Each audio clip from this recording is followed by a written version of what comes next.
শেখ হাসিনা সরকারের আমলে সাধারণ মানুষের শেয়ার বাজারে বিনিয়োগ করে সর্বসাকুল্য হারানোর ইতিহাস সবারই জানা। কেউ কেউ সব হারিয়ে আত্মহত্যা পর্যন্তও করেছেন। এবার সেই শেয়ার বাজারের ক্ষতিগ্রস্ত বিনিয়োগকারীরা বাংলাদেশ ক্যাপিটাল মার্কেট ইনভেস্টর অ্যাসোসিয়েশনের বা বিসিএমআই এর ব্যানারে সমাবেশ করেছেন।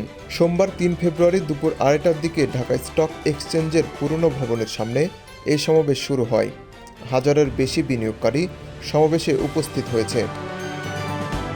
এ সমাবেশে বিনিয়োগকারীরা ১১টি দাবি তুলে ধরেছেন।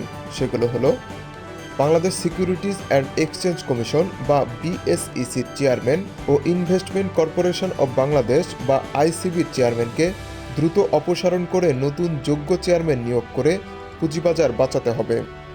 বর্তমান মার্কেট পরিস্থিতির কারণে গেইন ট্যাক্স সম্পূর্ণ প্রত্যাহার করতে হবে। বর্তমান মার্কেট পরিস্থিতির কারণে অযাচিত হস্তক্ষেপ বন্ধ করতে হবে। পুঁজিবাজারে তালিকাভুক্ত কোম্পানিকে জেড ক্যাটাগরিতে পাঠানোর বিধান সংস্কার করতে হবে, কারণ কোম্পানি জেড ক্যাটাগরিতে গেলে সর্বোপরি বিনিয়োগকারী ক্ষতিগ্রস্ত হন। কোম্পানিগুলোকে আয়ের ন্যূনতম ৫০% লভ্যাংশ প্রদান করতে হবে। Bank, finance, insurance, mutual fund ও আইসিবি সহ পুঁজিবাজারে তাদের যতটুকু বিনিয়োগ করার কথা তা শতভাগ কার্যকর করতে হবে। টাস্ক ফোর্সের সংস্কারগুলো মিডিয়ার মাধ্যমে বিনিয়োগকারী ও পুঁজিবাজার সংশ্লিষ্ট অংশীজনদের দ্রুত জানাতে হবে।